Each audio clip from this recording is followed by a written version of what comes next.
To introduce Shep Smith to you today, I need to tell you a little bit about the journalism department. The journalism department in 1979 was just a print department. And in the fall of 1979, broadcasting was added to the department. And we inherited 200 majors in radio TV. And they weren't too happy about having all print professors. It took us a long time, but after about 3 years, we found a great professor, 40 years with CBS, a great newsman who worked hard with students outside of class and inside of class. And one of his first students was Shepard Smith. He immediately identified Shep as this young guy who could have a great future. And so Shepard Smith went in the summer of his junior year for an internship in Florida. And as the school year was just about to begin of the fall of his senior year, Shepard Smith decided to make a decision that caused Dr. Pratt to open my office door and yell, "Shep decided to stay in Florida and take a job. He's not going to graduate." So my immediate response was, well, he'll never amount to anything.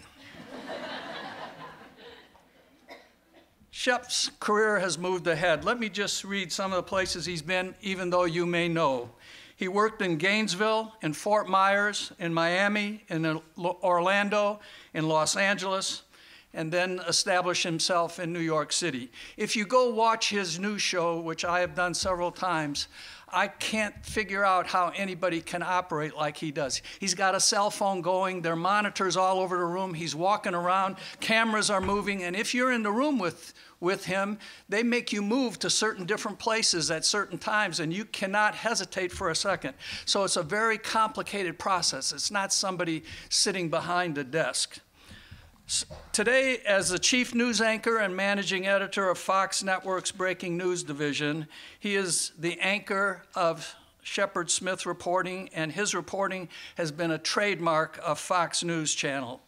He anchors most primetime news presentations provided by Fox News. He was like so many of you in the 1980s. He was this energetic young guy carrying equipment around everywhere, thinking that he could make a difference, and he has. Through the years, we have watched him develop into this smooth, sophisticated television personality who represents the best of the profession. In the process, we have become so proud of the journalism values that Shep Smith espouses, and truly grateful for his promotion of his roots on this campus. Thank you for accepting this invitation, Shep. Welcome home.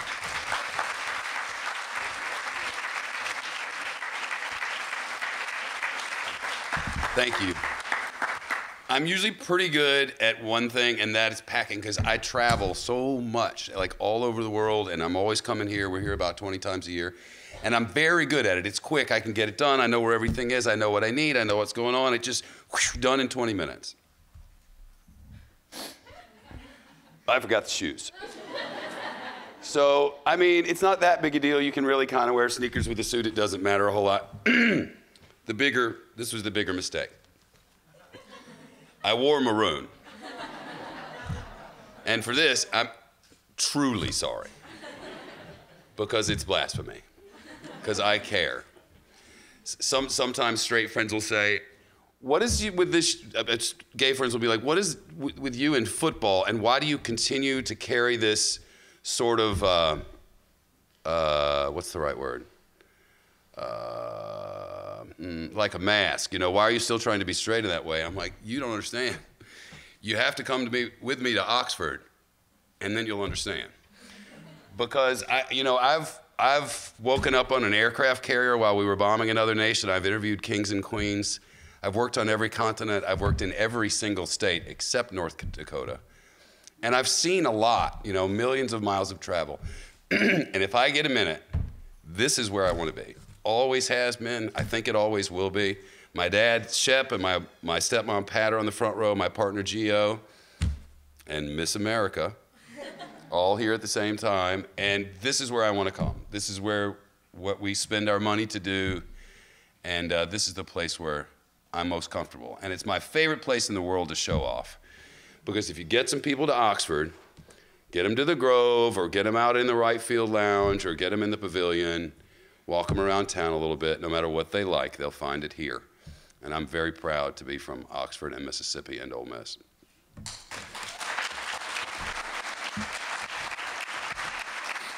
Thank you to everyone involved, especially Chancellor Vitter is here this afternoon. We really thank you, Dean Norton from the School of Journalism, and the organizers of this event, and all of you for coming. We were here in the last hour, and there was a panel discussion. I really learned a lot about, different age kids and what their experiences have been here. And my fear was I was going to look around and there was going to be, a room full of LGBTQ people, and then I realized there are actually going to be some straight people in the room. I'm like, that might actually be helpful. Because it's when we get together and talk it out and realize we're basically exactly the same that things go much more smoothly in life. Please help me keep an eye on Jackson. This is embarrassing. Okay? I grew up in Holly Springs, went to Marshall Academy, did not know anyone famous or anyone who had ever had more than 6 figures of anything in their lives, maybe total. Came to Ole Miss in '83, got out in '87, didn't graduate. The reason I left was because I decided I really liked running a Hardee's restaurant in Destin, Florida. There was a Georgia grad, Bill Atkins, who owned it, and I could make that drive-through sing. We had 12 seconds on breakfast. I mean, Hardee's people were coming in from around the country to come marvel in our greatness. And he was going to open another one in Shalimar, which is up by where Eglin Air Force Base was, and he's like, you can run it, lay out of school. And I did. And I think it was maybe one of the most important things I ever did, because I really learned about little bitty things like 3 napkins instead of 2 napkins, and you just screwed, if that happens over and over and over again. And if you give them 3 ketchups for every fries, I mean, you're going to go broke. So if you learn these little things in life, they really translate to everything else, or they did for me. I'm thankful that I came back and got a little more learning in here, and the late Dr. Pratt, that he was able to convince me to do that. It's what I always planned to do. My mother would have killed me, literally, if I hadn't come back. But I didn't graduate because I got a job, and it was 1987, and we, believe it or not, before this Great Recession, we've actually had previous recessions. They've existed, and we've survived them, and we had one then, and it was bad, and interest rates were really high. 17, 18% on a house I think we were going to have to pay, Dad. 21% was what we were going to be able to get to build a house in Holly Springs. Obviously, we didn't do that. And, times were tough, so I took the job when I could take it, moved down to Panama City, stayed there for a while at the NBC, moved from there to Fort Myers for a little while at the NBC there, and then moved to the CBS in Orlando and the Fox down in Miami. And all the time, I'm just sort of chasing ambulances and trying to find out what's going on, and going to city council meetings and trying to make them relatable. At a time when really television was how people were getting their news, it was important, it felt to me at the time, and I wanted it to be important. I wanted to operate in the public interest, convenience, and necessity, and I wanted to be their eyes and ears and let them know what's happening so that they could decide what they think about what's going on in the world. And I really think it started around the breakfast table with the plastic covering on it and the blue walls. Remember? No, he doesn't remember. My dad, Shep, is 89, but I won't fib about such things because he wasn't married to my stepmom, whom I love more than life at the time, but she was around and she'll know if I fib and she'll stand up and tell you. But there was a plastic covered table and we would sit there, and when we were kids, part of the discussion, not all of it, we weren't really political people, but part of the discussion was the Vietnam War, because it was going on and you were getting a lot of, who is that? Pat, is that you? They were getting a lot of information and disinformation and misinformation, and then they lost Cronkite, and then they sort of lost the country. And there was some arguing on my breakfast table about Vietnam. And at the time I was thinking, if I could just get over there and find out what's happening and let mom and dad know, we could avoid these discussions. You know? Little kid. And then by the time I was 13, one of the panelists from the last hour worked at WMC Action News 5 for a while, which used to just be Channel 5. I don't know why they have all these names now. But they had the first, I think we called it a minicam then. They had the first live shot capability live truck in Memphis, which, you know, Memphis is the biggest city in the world if you're coming from Holly Springs. And they had Elvis's funeral coming down Union Avenue, I believe it was. And I'm sitting in front of the TV, and I'm thinking, I'm watching this live on television. Work with me. We'd never, ever, ever, ever seen this. No one had ever seen it. I mean, you'd seen something from somewhere with Eric Severide or someone, but nobody local had ever been live, not in my world. And I'm immediately like, oh shit. Now I can actually do this. I might be able to get over there and find out what's happening in Vietnam and let the parents know about it. I really might. And that's when I decided this is what I wanted to do. So I came here, and Ole Miss wasn't really known for journalism. It was, but not for broadcast journalism. As Dean Norton said, they had just started the program a few years before I got here. But Dr. Pratt came along, God rest his soul, and sort of inspired me, and we did some investigative work at the Union Grill. Do not eat the burgers at the Union Grill. They left them in there too long, and we got them. I think some heads rolled over that, if I remember. I think some heads rolled. They were not pleased. How do you know how long that burger has been in that transfer cabinet? Well, we watch it and we manage it. Oh, do you? How long has that one been there? Oh, no more than 20 minutes, that's the rule. Well, I'd had a camera on it for an hour and a half. It'd been there at least an hour and a half. It had not moved, I had the video. It's so great to have the video. I was like, nope, and the Food and Drug Administration says, you know how the rest of this goes. And I was like, man, that's the greatest thing. That's the greatest thing ever. I actually did something that's gonna freaking matter. Someone is not going to get sick because I spent the afternoon here.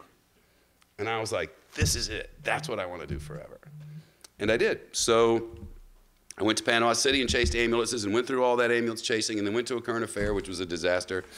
And then Rupert Murdoch was starting up a cable news channel, which we'd been hearing, if you're old enough, you've been hearing that Rupert Murdoch was going to start a cable news channel, you know, since Fluff was a kitten, and she's a full-grown cat, and you knew better, but they might, you know, nibble around the edges at it, and I might get to work for them for a little while, might be able to get a good tape together, because usually fledgling organizations, now they would have a bunch of seed money, but then they just didn't have good accounting and stuff, and you could spend whatever money you wanted, you get a lot of freelancers in, you could travel more than other places. I'm like, we'll ride this horse till they get an accounting department together and a budget together, and then I'll get out of there. And that's just not how it worked out. And I think part of it was, I went from, there was a time when I would work the Pentagon and the White House and Los Angeles and London in the same week. So it was overwhelming how much you were working, and I was never at home. I moved to New York from Los Angeles in maybe August or September, and it was after Christmas before I ever spent more than one night in a row in my apartment. I was never there. Like for a year and a half, I was still getting carded when I came into my own building. So I'm just traveling, and popping up all over the world live because we didn't have enough people, and other people needed to get home. They needed to get home to their dog or their children or their wife or their husband. And I didn't need to do that. I needed to sort of escape what my reality might have been because I wasn't answering my own questions or even posing my own questions to myself about what it is that's different about me, because I'm really not different. I really like all the same stuff y'all boys like, all of it. But I am different. And I'm not getting in touch with this, and I'm not going to be in touch with this, and I'm not asking this question. I'm going to put it in a box. Put this box over here, going to close that door. Going to walk through this door, close that door, and then I'm going to operate from over here. So that's sort of how I rolled, and that's why it wasn't until, 7 or 8, 9 years ago that I started actually living my true, because I didn't really know what it was. I grew up in Holly Springs. I went to the First Methodist Church. I went to Ole Miss. You know what we do. We wear khakis and starched white shirts, and we all do what everybody else does, and hotty's hotty. You know? That's what we do. Y'all wear dresses, we wear khakis. You know, we're drunk by 10, and I'm not making that 8 o'clock, and what are you doing on Friday? So, like, it was all, I didn't get it. I just didn't get it. But as a result of the fact that I didn't get it, I was also trying to avoid having whatever a normal social life is. I didn't need to go home and find my girlfriend or my boyfriend or deal. I just cut everything. I just cut it all. So that for years, where do you want me? Going. But next plane, next plane, next plane. And because of that, I've really witnessed the most ridiculous stuff to happen in the world for the last 20 years, 25 years. I was at Columbine 3 hours after it happened. I was at 9/11 5 minutes after it happened. You know, I was at Diana for a month when Diana was on the air for 12 hours, immediately got on a plane, was in London for, I don't know, almost 4 weeks, and have covered everything. I've really been on the front lines, really writing part of the first draft of history. And as a young journalist, I mean, are you kidding me? I'm from Holly Springs. I don't know anybody, nothing. I have no connections of any kind. Also, I have this huge, weird-ass thing that I'm hiding over here, and I don't even know I'm doing it, and I'm just going like a rabbit. I will cover it, I will cover it. I will not miss a day. No, if they won't cover it, I'll be there. It's my stepsister's wedding. It's verdict day for Timothy McVeigh. I watched him die. It's verdict day for Timothy McVeigh. I'll be there, missed the wedding. So I just went and did and hustled, and no one was gonna outwork me, and no one did. If the photog couldn't shoot it, I'd grab the camera and shoot it. In a union world, they'll cut your arm off for that, but we didn't have that.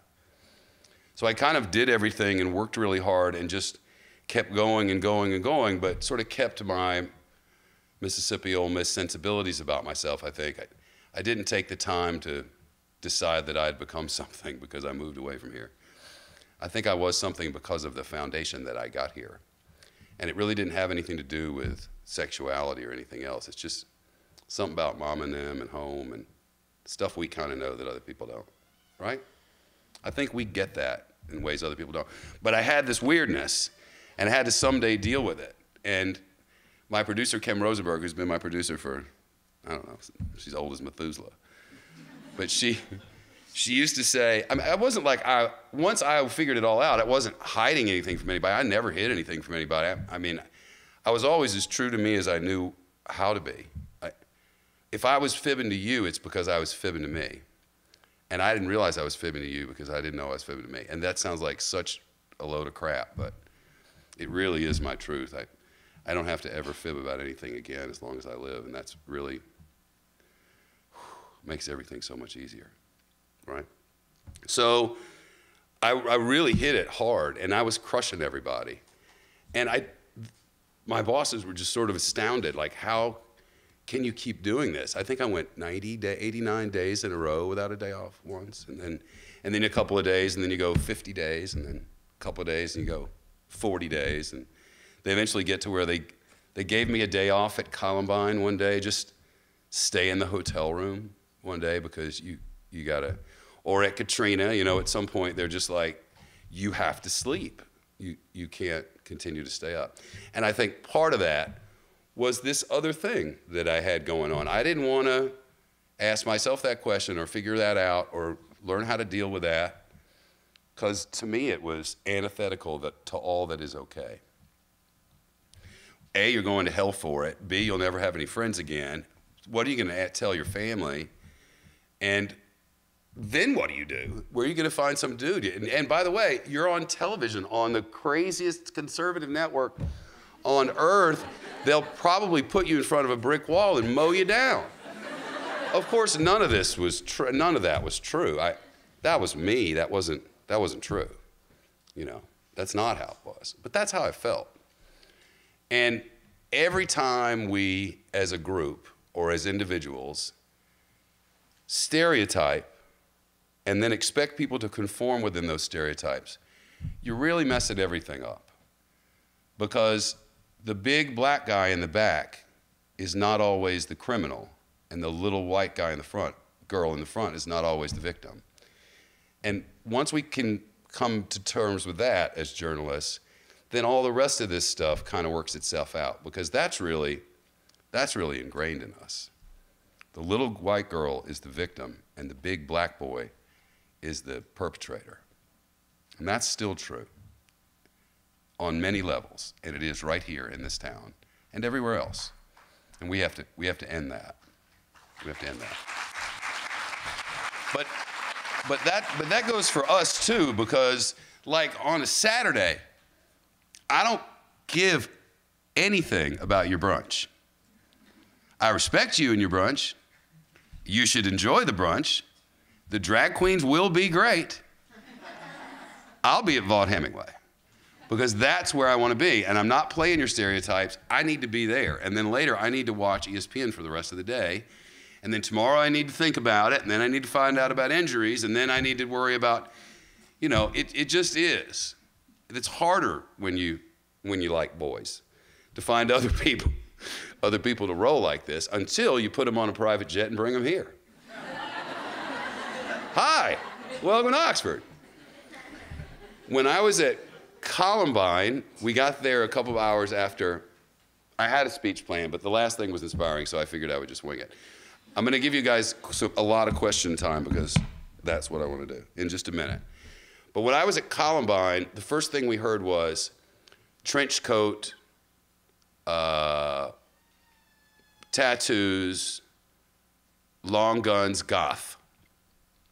It was the trench coat goth guys who were shooting up the cafeteria over my shoulder. And we lived with the trench coat stereotype for how long? We all saw it. Trench coat stereotype, goth killers, watch them in the library. That's not who those kids were. Dylan and Eric were different kids who were stereotyped. I'm in no way making any kind of excuses for them. They ruined lives. They changed my life. I hate them. They're dead. But a lot of kids who kind of like the goth thing or might think it's cool to wear a trench coat had to suffer a lot after that. That shouldn't happen. After 9/11, crazy people decided this was about Muslims. Those are crazy people. They're crazy. And if you're one of them, consult the mirror, because you too are crazy. They were very uncomfortable. I live in a very inclusive sort of place where we speak 170 languages in the school system in New York, so I don't really run across this as much. It was very weird to us, but outsiders came in and said, we don't want this mosque downtown by where the Trade Center came down. Oh God, we can't have that. We cannot have them worshiping their God right there in front of the place that they burned down. You know what? They didn't do that. People who bastardized that religion brought that thing down and started this conflict. And it's not about religion. And yet we're turning it into that because that's what they want us to do. And Muslims are now being stereotyped. And that's ridiculous. Things I don't understand, I don't understand half of what it is that's happening in Jackson. Not half of it. I don't understand how we've come so far, how my university is no longer the place where they had riots on the front door because they wouldn't let Meredith in. My university is the place where they got a statue of him in the backyard and where we celebrate the fact that we screwed that up and we put it up there to remind ourselves, never let this happen again. We can't. We have a special responsibility as people from this place to go out and show the world with our deeds and our actions that we are very inclusive and we want everyone who's good to be here and the rest of y'all can go. We don't care what your color is. But these are very easy things to clap for, but they're not always that easy to actually make happen. And we've got leaders down in Jackson who are embarrassing us again. This is not who we are. I know it. I know it's. I would not come here anymore. I certainly would not pay these dang property taxes. I would not. I would not, could not. That's not how we are. And yet, that's how they lead us. We must resist. And then there's story after story after story where it's the categorization and the ostracization that happens that ruins everything. It's rarely the act. As bad as 9/11 was, what's happened since then, in my mind, is as bad or worse. We've turned on ourselves. We're eating our young. It's insane.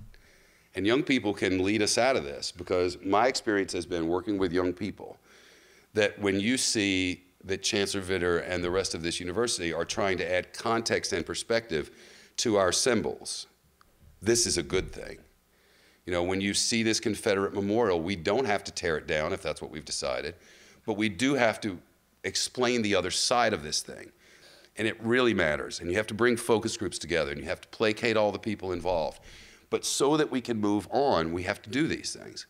And they've done a fantastic job of it. This is not an easy, this place is littered with landmines. And yet they're getting it done. When I was a freshman here, it was the flag. Of course, it's always the flag. And again, it's the flag. Stop it. But then it was a big deal because we had our first black cheerleader. First black cheerleader. I was in school. And it had to go. You know, we had to figure out a way to get rid of it. And I wrote a letter to the editor of the Daily Mississippian about it. And you'd have thought I had spread typhoid. It was not a popular thing. But you know that if whatever it is that is in front of you that represents all of us, if it is divisive in some way, we got to fix it. Oh, well, it's my heritage. Well, your heritage is divisive. And that really offends some people, so it's got to go. Whatever it is. Don't let them steamroll you. Don't let them, you can't remove the color blue. But there's a lot of stuff, we're going to have to just be a little bit flexible on. And that flag, it's just, isn't it stupid that this is what our legislature is talking about? That this is what we concern ourselves? And in the Grove, when they thing with shut up. I feel like we have a responsibility when they wear that thing on them to walk up to them and go, you shouldn't do that. You should take that off, and here's why, and talk to them like adults. I think it's just a game. I think it's a game that we've played here for a long time. And you can't be too much of an activist when what your job is to report the news. But you can remind people, of what happened under that flag, Don't forget, young black people know. So it's got to go. Put it in the museum. Don't get rid of it. Certainly put it in the museum. Use it as a teaching device. Have it as part of your curriculum and make it a part of your life that is centered around a museum. Sure.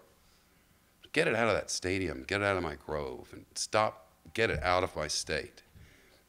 I'm embarrassed by this. And Mississippi's been embarrassing us for generations.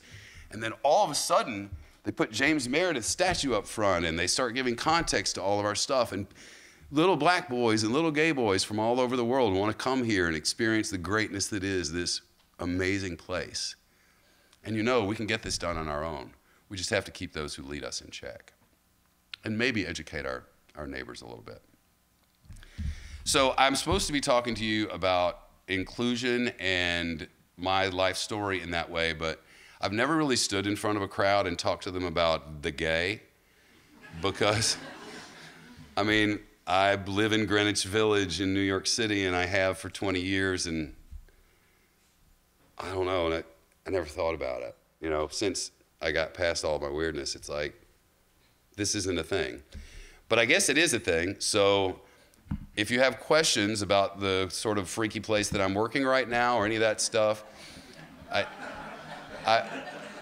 I've reached a point in life where every question is a good question. I might not answer all of them, but I got nothing to hide. So if any of you have questions, I would entertain them now. Yes? So I'm writing a story for us on stories.net. It's part of my class that I have to do a project on. And I'm writing it on drones, like a lot of my friends call me drone experts. Mm-hmm. Basically every single drone I get is a new experience, like I said. But the new drone policy at Ole Miss completely bans them on campus, like inside and out. So a lot of people consider that like stifling a future trillion-dollar industry. Have you heard about the drone policy at all? I've heard about the FAAs, and if Ole Miss is doing that, it needs to get in line behind everyone else. They have to figure out, I mean, we haven't figured out how to regulate the internet and speech, and get in line. Good luck. I can't even fly mine in my own backyard in New York because we have a rule for everything, so. Not over my own property above 20 feet. Go away, Anybody? Yeah. Hi, I'm a broadcast journalism student here, and I'm on the path to be an anchor one day. And I wanted to know what. Do you plan to be a reporter first? Yes. That's comforting. What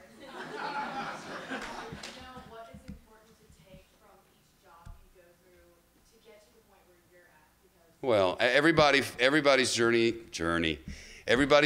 That's such a millennial word, and I do hate it. And there it came. But everybody's path is different. But I think what I was doing along the way was figuring out what they wanted, because they always want something. It's usually a corporation that you work for, and there are a lot of things I could talk to you about, but this is my favorite one. The corporation is going to want something. They're either sales-centered and they've got a car dealership. You want to leave this alone. They want you to dress in this way. They want you to use double boxes, not a monitor. They don't like, whatever it is that they want, if it's not what you want to do, figure out how to make them think you're giving it to them anyway, and don't. Each corporation is different, and that sounds like hogwash, but that's what I've spent most of my life doing. Because once I got to this place, I had to convince them that I was just going to do the news, and I don't care about your opinion pages, and I don't, but don't ever come over here and tell me what to say or how to think, because that'll be the last day. And you just have to sort of establish that rule and then be ready to go. But to keep from having that happen to you, you can figure out what it is they want and just avoid it, or make them think they're getting it. So you're just playing head games, because all they care about is that dollar. That's all they care about. Some of them are put on a better show. Some of them figure out, okay, we can monetize news. Most of them want to do opinion disguised as news, or whatever it is.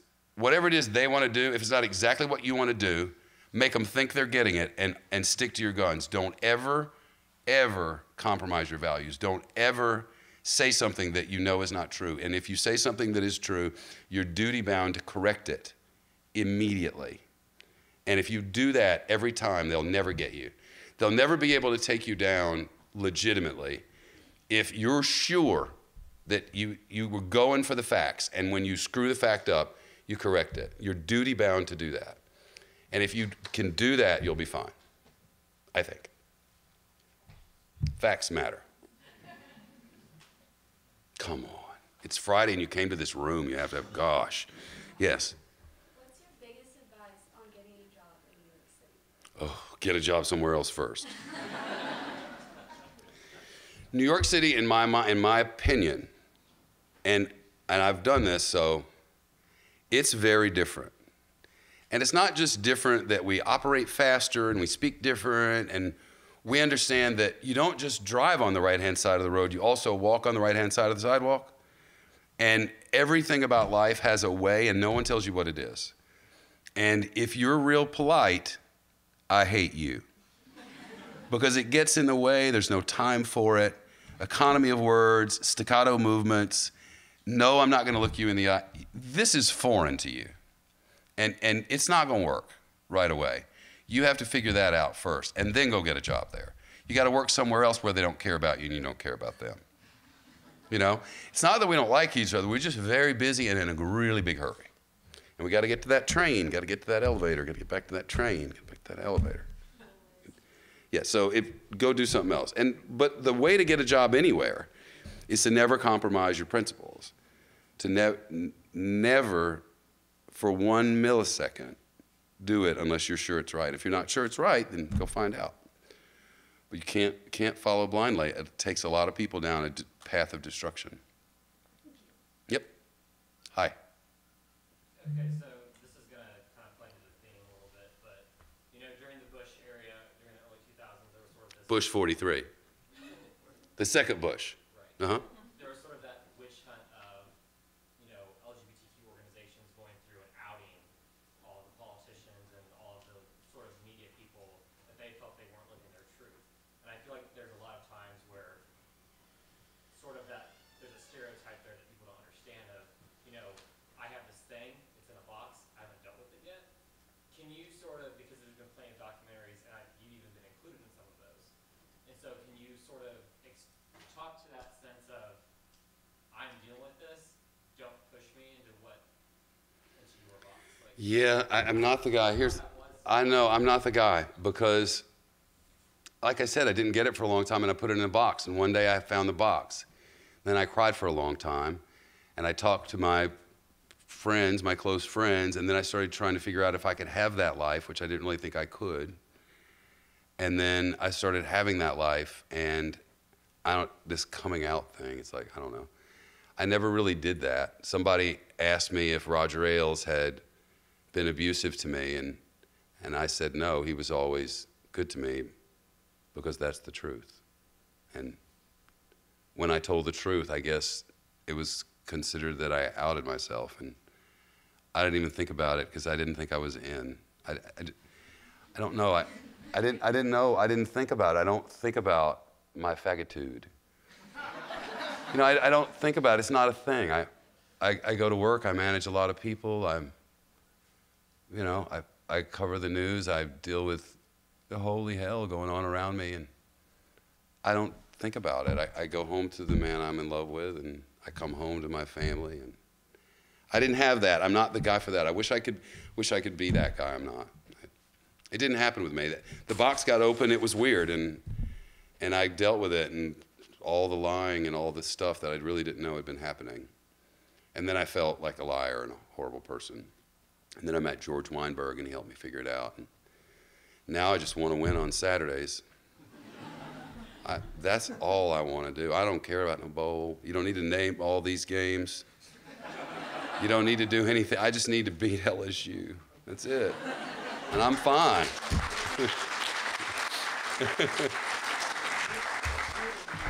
Huh? Oh, go to hell LSU. My dad likes that. Anybody? Hi. Yeah, that works. My mom and dad are both Mississippi, and they went to upstate. My mom got her doctorate degree in Jackson, and then they left about as soon as they could. Yeah. I see that with a lot of my classmates, in that they love Ole Miss, they love Mississippi, but they don't think that they can do what they want to do and stay. What do you think we need back and forth for young kids who are from Mississippi, who love Mississippi, to kind of stay and making Mississippi what it can be, what it should be? That's a great question. Everything is not available in every place. There are plenty of things that are never going to be available in Mississippi. But there are plenty of things that we're just ruling on, you know? And that's one of the reasons I'm so proud of this place, because one thing Ole Miss has done through all of its struggles is give our kids a chance. You know, we're educating our children here, and some of our children are willing to stay here and make our state a better place. And I think I can say really without bias, more as an observation, maybe there's some bias, but more as an observation that the people who come out of this place tend to do really well. You know, in some cases there are leaders, there are bankers, there are lawyers, there are doctors, and it's my hope that this place is allowing our kids to stay home. I wrote in my high school yearbook that I wanted to have a wife and a dog and a half and a 2-3 and live in Nashville and retire at WSMV. And they kept turning my tape down. And I never thought, I'd never been west of the Mississippi, west of Texas or north of the Carolinas when I got out of high school, and I knew Holly Springs, and that's about it. And that didn't even slow me down at all, you know?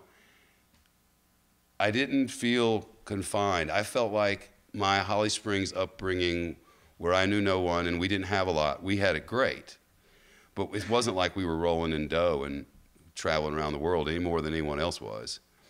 But I never felt like that was a hindrance. And I didn't realize until I got to New York, and all my friends are Ivy League kids, and they're all millionaires, and they all know governors and Indian chiefs and stuff. I didn't know any of these people. You know, I'd never known any of these people, and I'd never seen all this money. And once I finally got to New York, I realized, holy crap, I really had a deprived life. These people know everybody, and yet I got it done too. And one of the things that I was gonna tell you if I'd read the speech that I wrote is that if you're from Eupora or Iuka or Mount Pleasant, you know, or Hickory Flat, you can do whatever you want. And what you're supposed to do is go do it and give and bring some of it back here. Because this really is our only hope. Our institutions are our only hope. Our government is regressive, and our institutions are progressive. And this place is turning out good kids, and they're educating them well, and it hasn't always been the case. And it's really on track, and I feel like we owe this place and the idea behind it of a state education that's available to everyone, regardless of race, creed, or color, or how much money you have. If we can support that concept, we have a chance to make life better. Our state deserves better than it has gotten. We made a lot of mistakes as a people over time, but we're doing a lot better. And I like coming back and supporting. But in answer to your question, everything isn't here. But there's no reason why you can't crush it here. The great thing about here is you don't have to have so much to live good. You know, you don't have to be a millionaire to live nice in Holly Springs. So you can do well and have a great life, just like what I expected to do, what all my friends do, you know. Don't ever think the money gonna make you happy. I promise you it isn't. It looks so great, and then it's nothing. It really isn't. Anybody? Hi. You? I don't know your name, I'm sorry.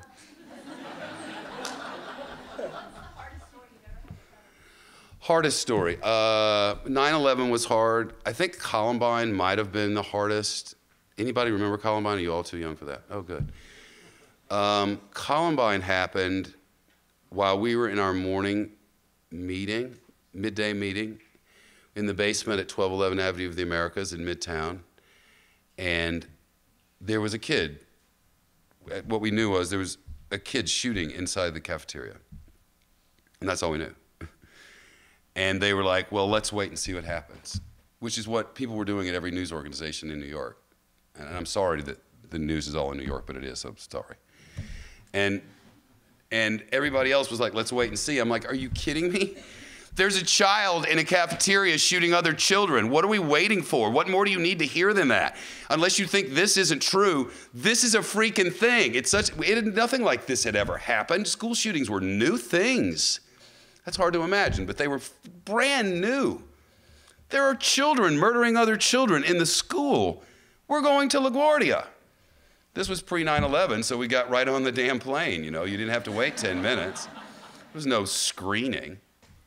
You just went on, and when we plopped down on the ground, and I'm there before the Today Show and ABC and everybody else, and first one there from New York, of course, and New York is the only thing that matters, obviously. And we were in the middle of all these kids who've just seen, oh my God, this stuff they've just seen. And we are talking to these children about their headless friends, you know, and it went on and the video and the transformation, if only for a short time, of the nation was overwhelming. And learning the vulnerability of children within their own safe space, realizing this is not a safe space and that we have to change who we are and how we roll. That was hard. Dealing with those children were hard. The Oklahoma City bombing may have been harder. I was there a couple of hours after that happened. And there was all this hate about all these brown people from another continent who have another religion who clearly blew our thing up because they hate our system. And oh, it was a white Christian boy from down the road. Everybody had a really hard time with that because you really, really, really need a boogeyman. And the boogeyman does not need to look like you. That's harder. So at that trip, we were there for 3 or 4 weeks. I was working for WSVN 7 in Miami, and it's the heartland. They have children, and they do a lot of Jesus, and so they were bringing all these kids up and having them put flowers on this wall. Well, we were having a bad moment. I'd been following this one family for a week. They were waiting to hear about their loved one who they didn't know yet, and they finally found something that let them know that they were dead. And we'd been following them with our cameras, vultures that we are, and we had befriended them, and they came out of the door and just explosive finality all over their bodies, It was horrifying. And we went back to our encampment, which is an area where the women and families and children would walk by to put these flowers on that thing that became a memorial service. It was like a fence. It became a memorial. And this family saw that we were having a bad moment. Believe it or not, we also, in bad moments, get over in the corner and cry a little bit, especially having come so close. And this family brought over the cookies that they were taking to the firefighters and gave them to us and thanked us for telling their story and helping the rest of the world understand. I would later cover that trial in Denver, start to finish, and then I would later go to the execution, and I watched him die and was a media witness of him dying. But those moments on that wall in that city, in the heartland of America, and hearing their local news anchors doing what amounted to an all-night chat fest. They stayed on all night and didn't run commercials, and they would let people call in and talk about how horrible everything is, And then there was this scar on the city right in the middle of it. Couldn't tear it down fast enough. There were all these bodies in there. It was really, really hot, and after a few days, the wind shifted. Ever smell dead people? So the smell of hundreds of decaying people, just you're living in it. You can't get it out of your clothes, So it was like that. And that was harder than 9/11 in a way because the buildings came down downtown. They were gone. It was a pile. There were posters up everywhere of where's my this one, where's my that one, and you knew. But at Columbine, their bodies were still in the building. I mean, at Oklahoma City, the bodies were still in the building. The families were walking around going, get their bodies out, let us bury them. And a white Christian guy from down the road did this. And it was hard for people to process. So that was a hard one. But, you sign up for this, and you want to be the one who records it, and you mostly got to keep your head about yourself and realize this is not about me. I need to tell a really good story. I need to get you excited and get you engaged when it's really boring and it's a mundane day, and my bosses, they need some numbers because I got to sell some ads. And then on the big days, you just take it down. Don't let the facts get ahead of yourself. Don't worry what anyone says on Twitter. Just keep your head about yourself and realize somebody out there is probably looking to you for some sort of centering, a little bit of information dissemination without favor or bias. And that's a worthwhile profession, and I'm proud and honored to do it, and really pumped that I got my start in Hotty Toddy. Thank you all for coming, and thank you for sponsoring this. And nice to see you.